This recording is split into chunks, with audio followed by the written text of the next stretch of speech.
오늘 우리에게 주신 하나님의 말씀 보도록 하겠습니다. 오늘 우리에게 주신 하나님의 말씀은 마태복음 21장 1절로부터 11절까지 말씀입니다. 마태복음 21장 1절부터 11절까지 말씀입니다.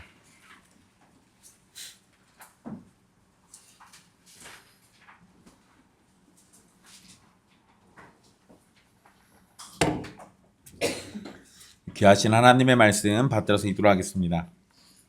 그들이 예루살렘에 가까이 가서 감람산 벳박에 이르렀을 때 예수께서 두 제자를 보내시며 이르시되 너희는 맞은편 마을로 가라. 그리하면 곧 매인 나귀와 나귀 새끼가 함께 있는 것을 보리니 풀어 내게로 끌고 오라. 만일 누가 무슨 말을 하거든 주가 쓰시겠다 하라. 그리하면 즉시 보내리라 하시니 이는 선지자를 통하여 하신 말씀을 이루려 하심이라. 일렀으되 시온 딸에게 이르기를 내 왕이 내게 임하나니 그는 겸손하여 나귀 곧 멍에 매는 짐승의 새끼를 탔도다 하라 하였느니라. 제자들이 가서 예수께서 명하신 대로 하여 나귀와 나귀 새끼를 끌고 와서 자기들의 겉옷을 그 위에 얹음에 예수께서 그 위에 타시니 무리의 대다수는 그들의 겉옷을 길에 펴고 다른 이들은 나뭇가지를 베어 길에 펴고 앞에서 가고 뒤에서 따르는 무리가 소리 높여 이르되 호산나 다윗의 자손이여 찬송하리로다. 주의 이름으로 오시는 이여 가장 높은 곳에서 호산나 하더라. 예수께서 예루살렘에 들어가시니 온 성이 소동하여 이르되 이는 누구냐 하거늘 무리가 이르되 갈릴리 나사렛에서 나온 선지자 예수라 하니라. 아멘. 이 말씀은 살아계신 하나님의 말씀입니다.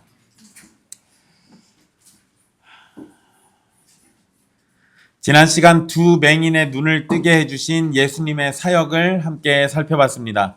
맹인들은 다윗의 자손이신 예수 그리스도를 믿음의 눈으로 바라봤고 결국 그들의 육신의 눈도 볼 수 있게 되었습니다. 그들은 눈이 떠진 것으로 만족한 것이 아니라 예수님을 따르는 제자의 삶까지 나타내 보였습니다. 자, 오늘 말씀은 그 이후에 예루살렘에 입성하실 때 있었던 일을 기록하고 있습니다. 예수님은 예루살렘에 가까이 가셨고 감람산 벳박에라는 곳에 도착했다고 기록하고 있습니다.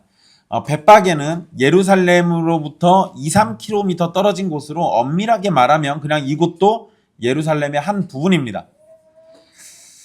예수님은 이곳에 도착하셨을 때 제자 2명을 보내시게 되는데요. 예수님은 두 제자에게 명령을 하십니다.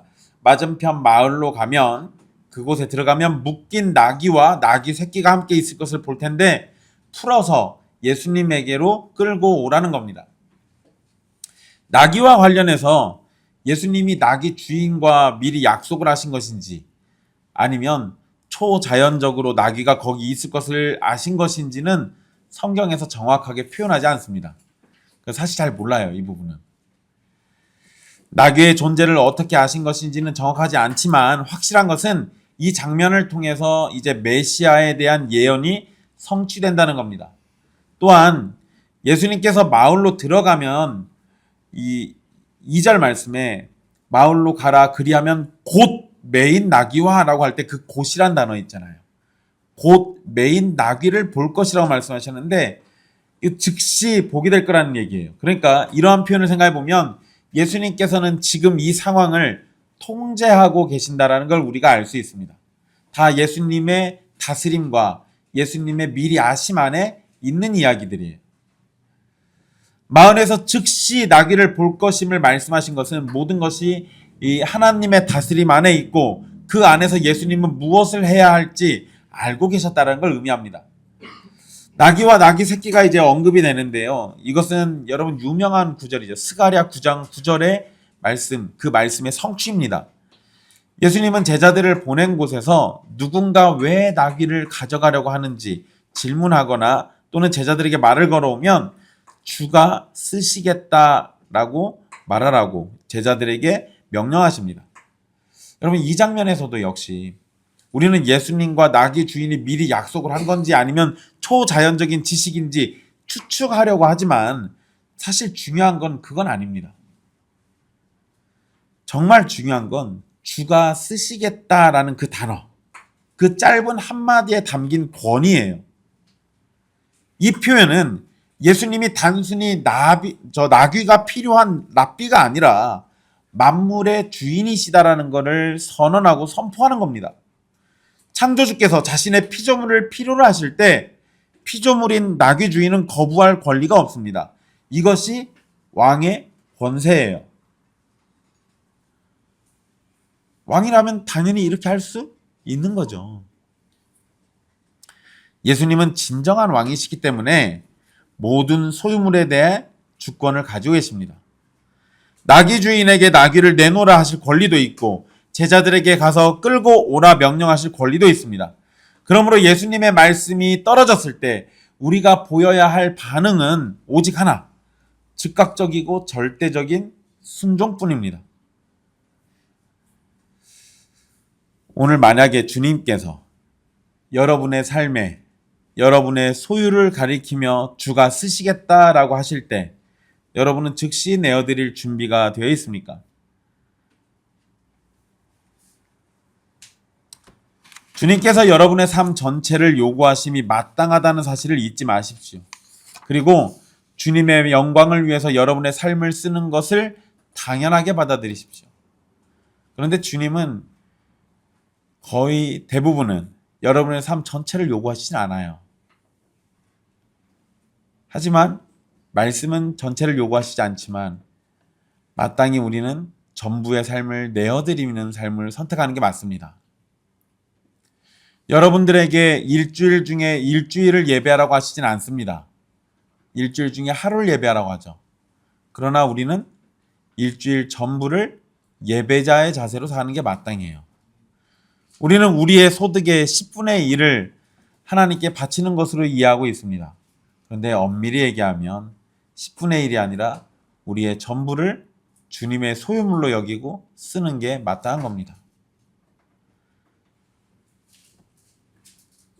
어쨌든 주께서 여러분들에게 주가 쓰시겠다라고 말씀해 주신다면 그것을 기쁨으로 여기십시오. 예수님이 하시는 말씀은 이미 선지자를 통해서 예언된 말씀을 이루신 것과 연결된다고 이 마태가 설명을 붙입니다. 그래서 5절 말씀에 보면 인용이 되어 있죠. 선지자의 말씀을 통해서 이루려고 하신다라고 하면서 5절 말씀에 그 인용이 되어 있는데 이 말씀들은 이사야 62장 11절하고 스가랴 9장 9절의 말씀을 연결해서 인용하고 있습니다. 그리고 이 두 말씀을 다 성취하는 걸로 이해하고 있어요. 그런데 여러분 이사야 62장 11절 말씀은 구원을 선포하는 말씀이고요. 스가랴 9장 9절의 말씀은 원수에게는 심판을 그리고 자기 백성에게는 구원을 선포하는 말씀이 문맥 가운데 흐르고 있습니다. 거기다가 스가랴 9장 9절은 임하시는 왕이 공의로우시고 구원을 베풀고 겸손하다라고 언급하고 있는데 마태는 이 말씀을 다 인용하지 않았어요. 그냥 마지막에 나오는 특징인 겸손만 인용했습니다. 여기에서 마태가 강조하려고 했던 것은 스가랴의 말씀대로 예언된 왕이신 예수님은 겸손하신 분이시다라는 거예요. 그거를 강조하려고 하는 겁니다. 마태는 겸손의 왕이신 예수님을 말하고 싶은 겁니다. 그런데 이 이야기는 마태복음 18장 이후로 계속 나오고 있잖아요. 어린아이와 같은 자, 그리고 낮아짐에 대해서 계속해서 이야기하고 있잖아요. 그리고 그 실체가 지금 누구냐면 바로 예수님이라고 자꾸 얘기하는 거예요. 그 낮아짐의 근원이 바로 예수님이시고 그분께 속한 우리는 당연히 그분을 따라서 낮아지는 것이 마땅하다고 얘기하는 겁니다. 그런데 인용된 말씀에서는요. 나귀 새끼만 언급되어 있습니다. 그런데 우리 성경에는 나귀와 나귀 새끼라고 이야기가 돼요. 그리고 예수님께서 그렇게 나귀와 나귀 새끼가 함께 있을 것이다라고 말씀하셨어요. 그리고 제자들도 7절 말씀에 보면 나귀와 나귀 새끼를 끌고 왔다라고 되어 있습니다. 자, 사실 나귀 새끼가 있다면 나귀의 어미가 있는 게 자연스러운 이야기겠죠. 그래서 이 인용된 구절에서는 이 말이 안 나오지만 여기에서 나귀의 어미가 있는 것이 이상한 건 아닙니다. 그리고 이런 차이는 말씀의 오류로 볼 필요도 없는 거예요. 자, 제자들은 예수님의 말씀에 일단 순종했습니다. 어쩐 일로 제자들이 토달지 않고 사고치지 않고 순종을 정말 잘했습니다. 그런데 명령하신 대로 이렇게 나귀를 데리고 왔고요. 그리고 그거에 대해서 기록하고 있는데 여기에서 참 재미난 건 어떤 사람이 말을 걸었다라는 기록은 또 없습니다. 사실 예수님이 너희 가면 누가 무슨 말을 하거든 주가 쓰시겠다 하라라고 했는데 그 사건과 관련된 얘기는 없어요. 그런데 만약에 아무 일도 없었다면 아마 3절의 말씀을 굳이 기록하지는 않았을 겁니다.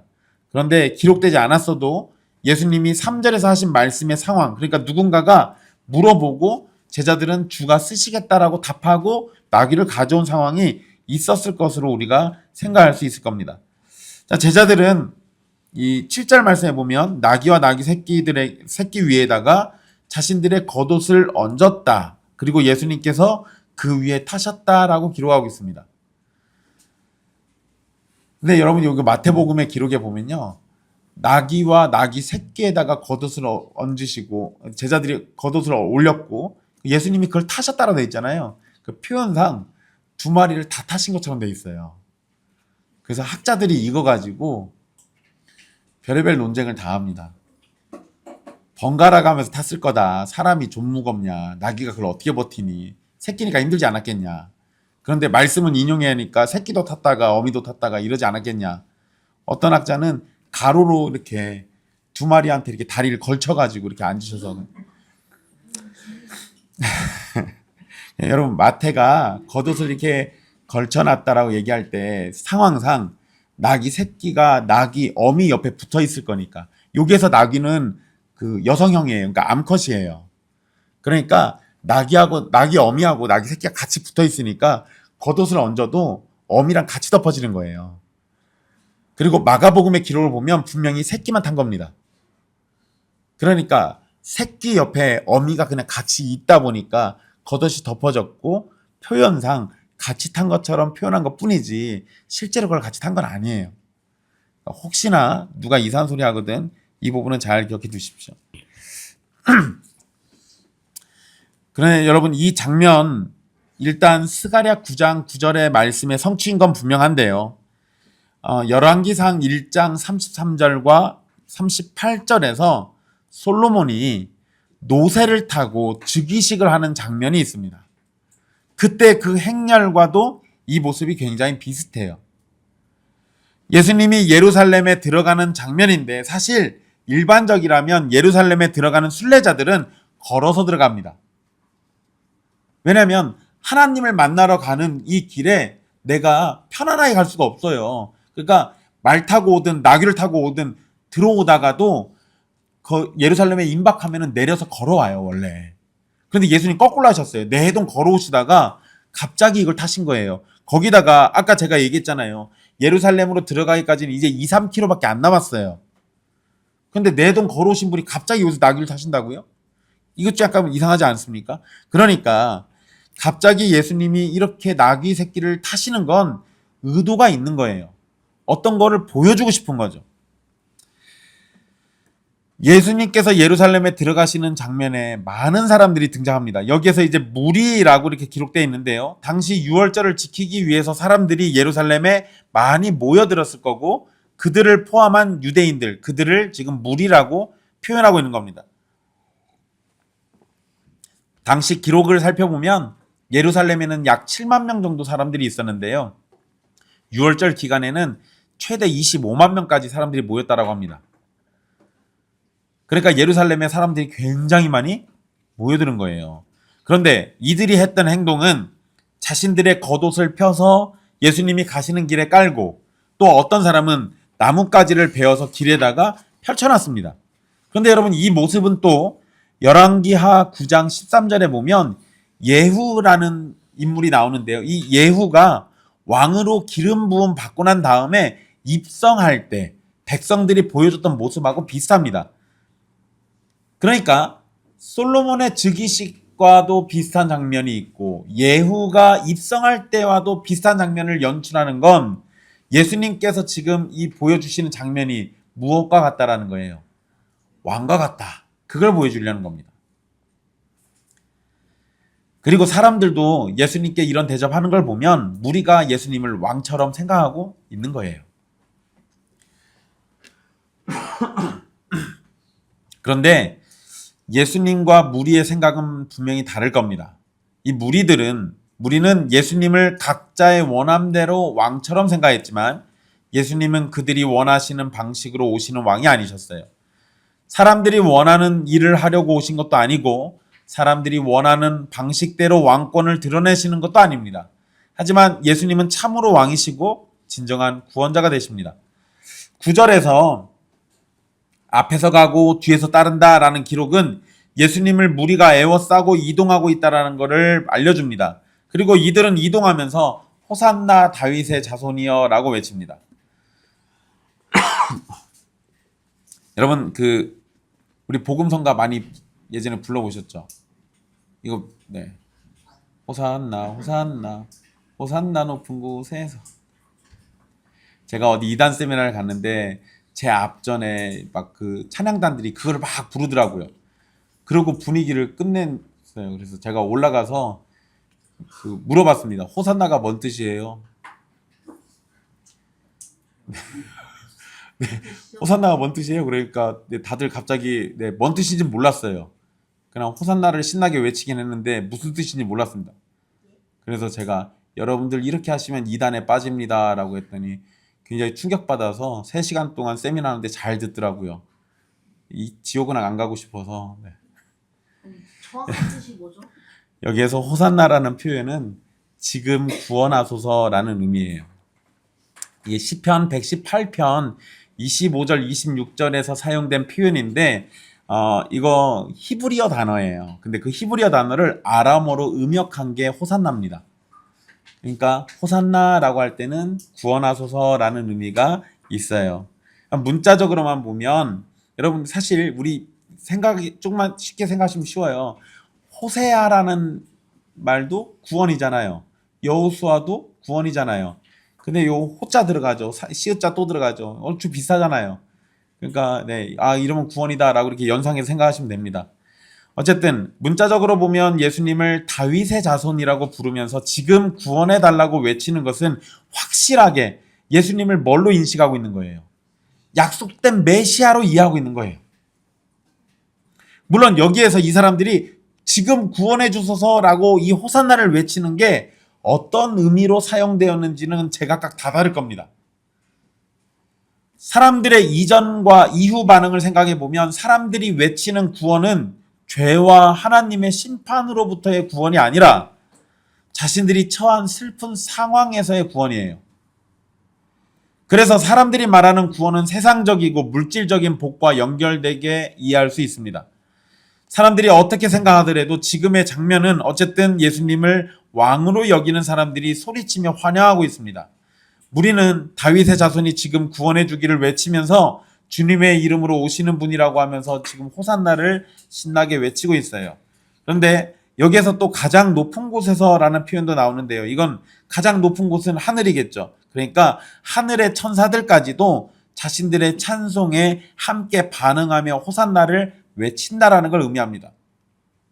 그런데 이스라엘 백성들은 이 당시 메시아를 이스라엘의 독립, 이스라엘의 회복으로만 이해를 해요. 자기들을 죄로부터 건져주시는 이 개념이 아니라 우리의 대적들을 무찔러서 우리가 다시 회복될 것만 생각한다고요. 하늘에서 천사들도 그것을 위해서 호산나를 외친다라고 여기는 건 지극히 이 사람들의 관심이 어디에 매여 있는 거예요?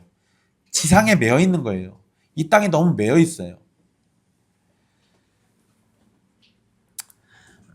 예수님이 예루살렘에 들어가셨을 때 반응은 온 성이 소동했다라는 겁니다.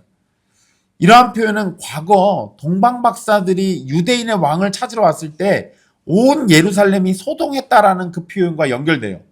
재미나지 않습니까? 이 유대인의 왕을 찾으러 온 동방박사들 때문에 온 예루살렘이 소동했다면 지금은 진짜 그 왕이 등장을 해서 온 성이 소동하고 있는 거예요. 여기에서 이 소동하다라고 번역된 단어는 진동하다, 이 지진이 났을 때 그런 진동을 의미해요. 그러니까 마태는 마치 그 성이 지진과 같은 큰 충격을 받았다라고 기록하는 겁니다. 지진이 난 것처럼 온 성이 흔들리며 사람들이 질문을 합니다. 이는 누구냐? 10절 마지막에 나와요. 이는 누구냐? 여러분, 이 말씀은 마태복음 전체가 이 한 가지의 질문에 답하기 위해 기록되었다 해도 과언이 아닐 겁니다. 마태는 당시 예루살렘 사람들의 입을 빌려서 오늘 이 말씀을 읽는 우리에게도 질문하고 있는 겁니다. 도대체 이 예수는 누구냐? 10절의 마지막 이 질문에 대한 답으로 11절에 기록된 것처럼 당시 무리들은 뭐라고 답했냐면 갈릴리 나사렛에서 나온 선지자 예수라고 답합니다. 자, 일단 10절에 질문이 나온 걸 보면 무리 중에서 왜 호산나를 외치는지 모르는 사람들도 있었다라는 거예요. 왜 외치는지 모르는데 일단 외치고 보는 거죠. 이래서 여러분, 무리가 무서운 겁니다. 이 사람들 조금 지나면 종교 지도자들의 선동에 의해서 예수를 십자가에 못 박으라고 외치는 사람들이에요. 그래서 무리가 선동당하는 게 이렇게 무서워요. 어쨌든 예수님이 누군지는 모르겠는데 호산나는 일단 외쳤습니다. 그래서 질문을 하죠. 이게 도대체 누구냐? 그러자 저 사람이 누군지 질문한 거에 대해서 예수님을 알고 있는 사람들이 답변을 한 것이 이 11절의 표현입니다. 그런데 여러분, 여기에서 갈릴리 나사렛에서 나온 선지자 예수? 왜 갑자기 또 선지자예요? 내동 왕처럼 대접해 놓고 약간 이상하지 않아요? 사실 예수님을 왕이나 메시아라고 설명하지 않고 선지자라고 설명한 게 굉장히 이상해 보입니다. 분명 방금 전에 소리친 내용에는 다윗의 자손이여라는 표현도 들어가 있어요. 왕이란 얘기잖아요.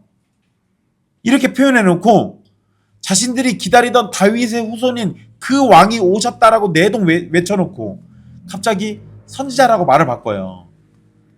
그런데 여러분, 당시 로마 제국의 통제 아래에 있었다라는 것을 우리가 좀 생각해 볼 필요가 있죠. 게다가 이 당시에 예루살렘에 왕이 있긴 했습니다.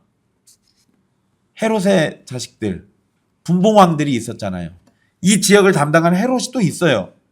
그러니까 만약에 이런 상황에서 예수를 왕이나 또는 메시아라고 설명해버리면 정치적인 문제가 발생할 수 있으니까 선지자라고만 설명한 것으로 보여요. 그런데 우리 한글 성경에 생략된 표현이 있긴 한데요. 원문에는 정관사가 있어서 그 선지자입니다. 그 선지자. 근데 이 표현은 신명기 18장 15절에서 예언된 모세와 같은 선지자를 가리키는 표현이에요. 그러니까 모세가 나와 같은 선지자를 하나님이 보내주실 거야 라고 미리 예언했습니다. 그리고 이후에 선지자 얘기가 예수님과 얘기가 엉켜서 나올 때는 대부분 그 선지자를 얘기해요. 바로 그 모세와 같은 선지자.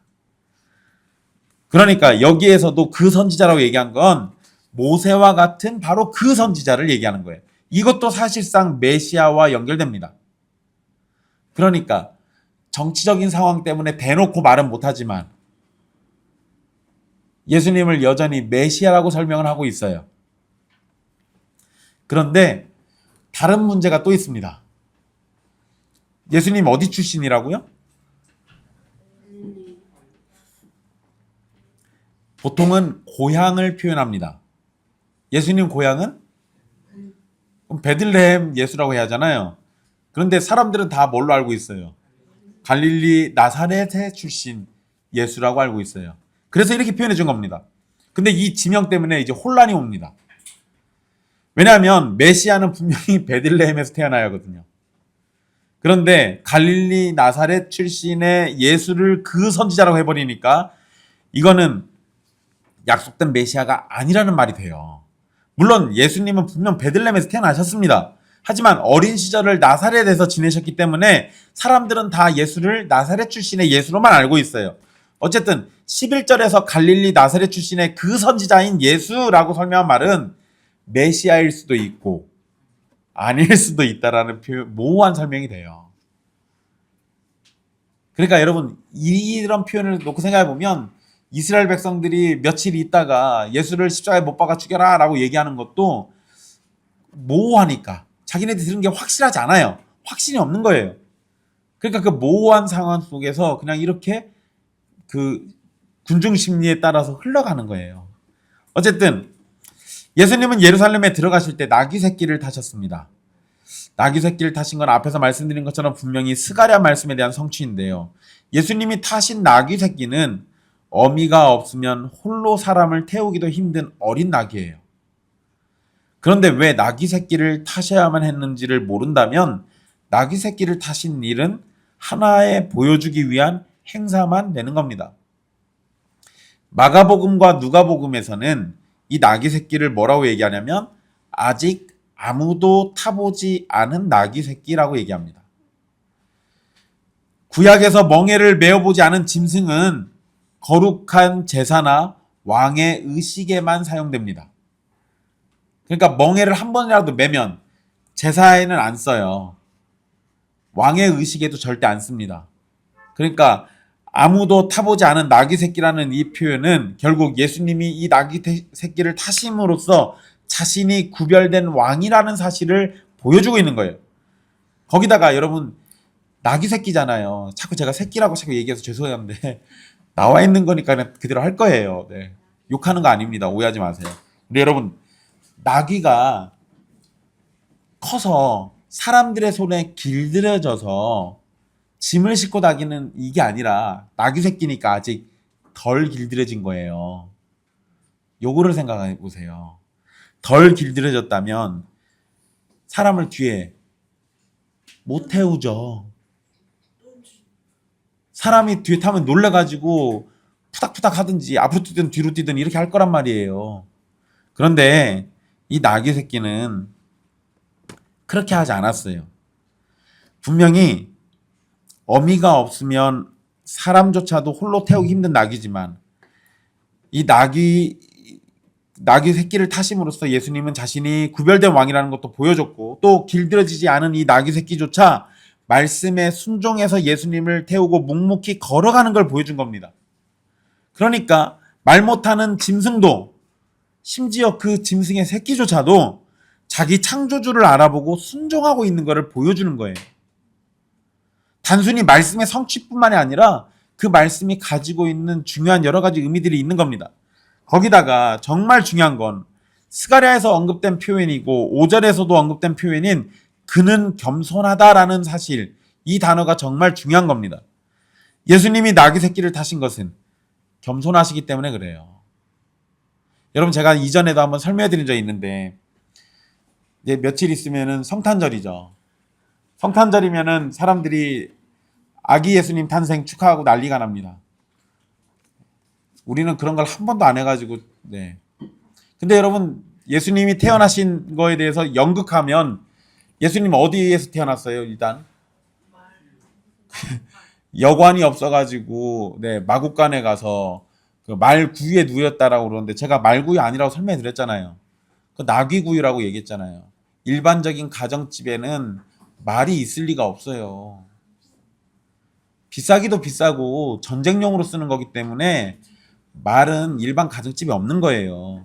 그러면 예수님이 누였던 구유는 그냥 우리가 번역상 그렇게 말구유라고 얘기하는 것 뿐이지 그냥 구유에 누였다고 하니까 우리가 말구유를 생각해서 그러는 거지 실제로는 나귀구유예요. 그러면 예수님은 첫 출생부터 나귀와 얽혀서 겸손의 상징으로 낮아짐의 모습을 보여주셨고 마지막 죽음에 이르는 그 길에서도 나귀 새끼를 타고 들어가시는 거예요. 이분은 인생이 처음부터 끝까지 겸손으로 설명되시는 분입니다. 그거를 얘기하고 싶어서 나귀 새끼를 타신 거예요.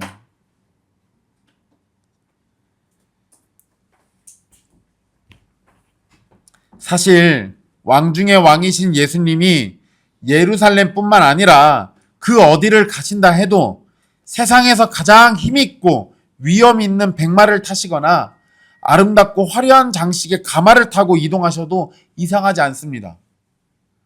이분은 이러셔도 돼요. 그런데 전쟁과 무력을 상징하는 말이 아니라 온유하고 겸손함을 상징하는 나귀를 타신 것은 고난과 죽음을 통해서 승리를 얻으시는 예수님의 방식과 너무나도 잘 어울려요. 예수님은 싸우고 짓누르고 망가뜨리고 무너뜨려서 승리를 얻어내시는 방식이 아니라 자신이 고난당하시고 죽임당하시고 철저하게 낮아지심으로 승리하는 걸 보여주신다고요.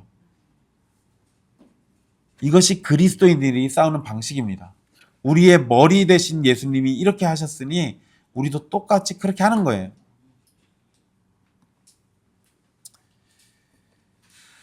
앞에서 설명드렸던 것처럼 스가랴 9장 9절에는 왕의 특징을 다른 것들을 언급합니다. 공의로움 그리고 구원. 그런데 이걸 언급하지 않았던 것도 결국 겸손이라는 그 특징을 더 부각시키고 강조하려고 했던 거예요. 예수님의 겸손은 그런데 단순히 자세를 낮추는 것만이 아닙니다. 빌립보서 2장의 말씀처럼 하나님과 동등됨을 취할 것으로 여기지 않으시고 자기를 비워 종의 형체를 가지신 자기 비움입니다.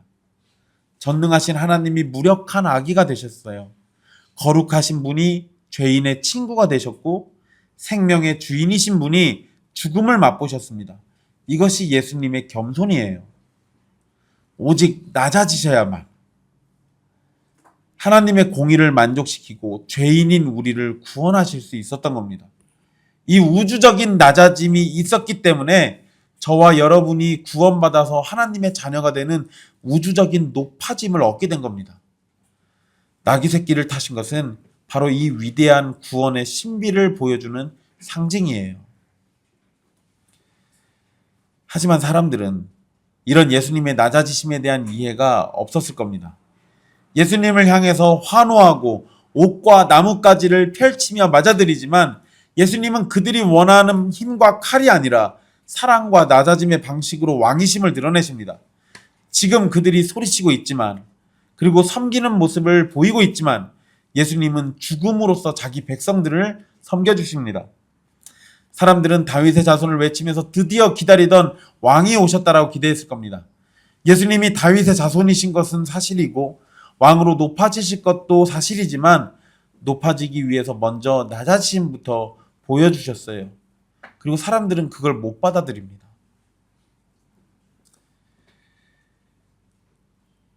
그런데 예수님의 백성이라면 예수님의 낮아지심이 이해가 되고 또 그분의 낮아지심을 따라 우리도 낮아짐의 삶을 사는 것이 당연한 줄 압니다. 여러분들에게 낮아짐의 삶이 없다면 여러분들의 구원을 심각하게 의심하십시오.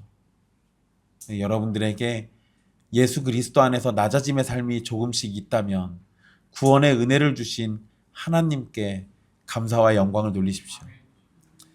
그리고 여러분, 오늘 말씀에 나온 질문처럼 예수님이 누구신지를 질문하는 것은 모든 사람에게 있어서 매우 중요한 질문입니다.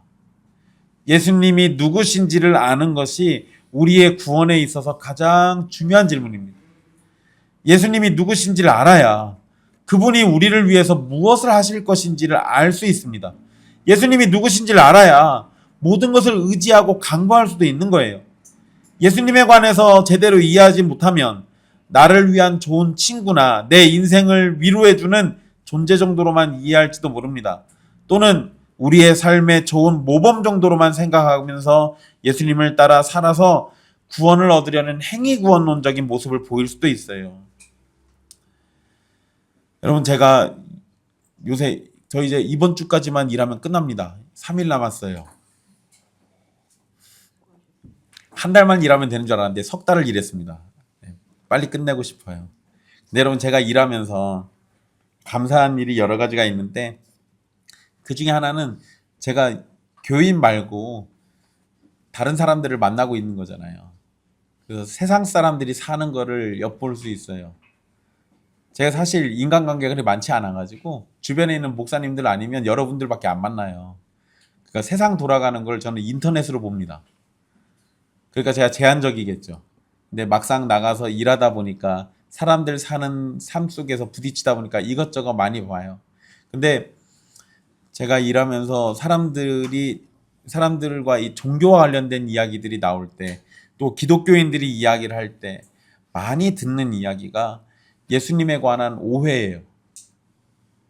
예수님 믿으면은 내 삶이 좋아진다라는 그런 정도로 이해하는 사람들이 참 많습니다.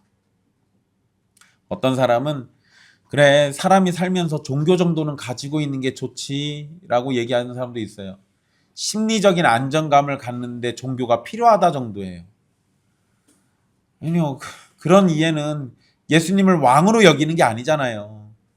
예수님 왕이신데, 왕이신 그분을 알아보자는 건데, 그분을 참되게 경배하고 예배하고 왕이신 그분이 나를 위해서 권능을 행하시기 때문에 그분을 의지하자는 건데, 그거에 대한 믿음으로 가는 게 아니라 순전히 내 중심으로 예수 그리스도를 재해석하는 거예요. 사람들의 오해가 참 깊다, 이런 걸 많이 느낍니다. 그런데 그 오해가 생겨난 주된 원인이 뭐냐면 믿는 신자들이 세상 나가서 그렇게 살거든요. 우리가 교회에서 하나님의 말씀을 듣고 세상 나가서 예수님을 얘기할 때 딱 그 정도로만 설명하는 거예요. 그러니까 세상 사람들도 예수님을 그 정도로만 이해하는 겁니다. 아니요.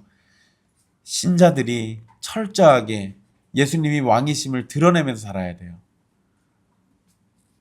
그분이 나의 삶의 주인이고 나의 주관자고 나의 모든 것 되신다라는 걸 우리가 삶으로 드러내보며 살아야 돼요. 그렇지 않으면 세상 사람들의 오해는 계속될 겁니다. 물론 여러분 한 사람이 그걸 잘한다고 해서 세상이 갑자기 뒤집어지지 않을 겁니다. 그런데 믿는 신자들이 그런 마음으로 하루하루를 살다 보면 내 주변에 있는 누군가가 예수님에 대한 오해에서 벗어나지 않겠어요? 왕으로 섬기며 사는 우리의 모습을 보고 하나님께 영광을 돌리지 않겠습니까? 그런 사람이 한 명만이라도 생긴다면 우리는 정말 성공한 신앙의 삶을 산 겁니다. 설령 그런 사람이 아무도 없더라도 내가 하나님을 왕으로 섬기고 예수 그리스도를 나의 진정한 주로 모시며 사는 것 그 자체로 우리는 세상의 소금과 빛의 역할을 다한 것이 돼요. 이 사실을 잊어버리지 마십시오. 여러분, 예수님을 그 선지자라고 부른 것이 모세와 같은 선지자로 이해하는 것은 분명할 겁니다. 그런데 모세와 같은 선지자가 하나님의 말씀을 가지고 올 것이다라고 생각하는 것이 당연한데요. 그런데 이 당시 이스라엘 백성들은 예수님을 모세와 같은 그 선지자로는 이해하지만 하나님의 말씀을 가지고 오는 그 선지자가 아니라 민족의 해방자인 모세와 같은 선지자로 이해를 했어요. 그래서 이들이 열렬히 환영했던 것도 결국에는 굉장히 정치적인 의도가 있는 거예요. 예수님을 다윗과 같은 왕이자 모세와 같은 민족의 해방자로서 자신들을 구원해 줄 거라고 기대하고 있는 겁니다. 그런데 이런 이해와 생각은 하나님의 뜻이나 계획과는 아무런 상관도 없습니다. 그리고 이런 이해를 가지고 예수님을 환호하고 찬양한 것이라면 그것도 역시 예수님을 향해서 온전한 찬양을 드린 것이 아니에요. 여러분, 제가 왜 예전에 그 트럼프 대통령 관련해 가지고 무슨 문자 받은 거 한번 얘기해 드린 적 있잖아요. 하나님이 보내신 이 시대의 다윗의 자손. 그냥 좋은 거 다 갖다 써놨어요. 다윗의 자손도 있었고 모세와 같은 선지자도 있었어요. 근데 딱 그 문자가 그거예요. 트럼프를 정치적인 메시아로 이해하고 있는 거예요. 그런데 그런 이해를 예수님과 투영해서 얘기하고 있다는 건 예수님을 정치적으로 우리를 해방시켜주는 그런 존재로 이해하고 있는 거예요. 근데 그 이해가 어디서부터 오는 겁니까? 예수님 당시의 종교 지도자들과 함께 타락했던 이스라엘 백성들이 보여줬던 딱 그 모습이라고요. 어떻게 한치의 어긋남도 없어요. 근데 어떻게 매번 그것에 똑같이 또 속습니까? 참 슬프죠. 인간이 이렇게 무지해요. 이렇게 어리석습니다. 사람들은 어떻게 생각하고 어떤 기대를 가지고 예수님을 맞이했는지 모르겠지만 예수님은 자신에게 주어진 길을 하나님의 뜻대로 가셨습니다. 겸손의 왕으로 십자가 죽음이 기다리는 예루살렘을 향해서 충성스럽게 한 걸음 한 걸음 가셨어요. 오늘 말씀에서 사람들이 예수님께 환호할 때 예수님은 그것을 꾸짖거나 잠잠하게 만들지 않으셨습니다. 이제 예수님은 자신이 메시아라는 사실을 공개적으로 드러내고 인정하고 계신 겁니다. 그런데 자신의 메시아이심을 드러내는 방식은 이런 환호를 통해서 하신 게 아니에요. 여전히 그 겸손을 상징하는 나귀를 타는 모습으로 보여주시는 겁니다. 사람들은 호산나를 외치면서 지금 구원해 주실 걸 원했습니다. 이들이 원하는 구원은 정치적인 구원이거나 경제적인 구원을 포함해서 땅에 속한 구원이었습니다. 하지만 예수님은 자기 백성들을 그들의 죄로부터 구원해 주시려고 오신 메시아입니다. 사람들은 환호했지만 그들의 환호는 곧 예수님을 죽음으로 몰아넣는 외침으로 바뀝니다. 환호 속에서 예루살렘에 들어가셨지만 저주와 조롱 가운데 십자가로 끌려가실 겁니다.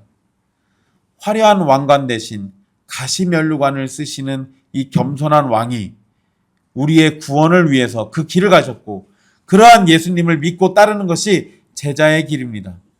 사랑하는 형제 자매 여러분, 예수님께서 만약에 겸손하지 않으셨다면, 만약에 예수님이 겸손하지 않았다면, 자신을 향해서 지금은 환호하며 호산나를 외치는 사람들이 곧장 십자가에 못 박아 죽이라고 외칠 걸 알고 계셨기 때문에 그들의 변덕을 참지 않으시고 진노와 저주를 내리셨을 겁니다.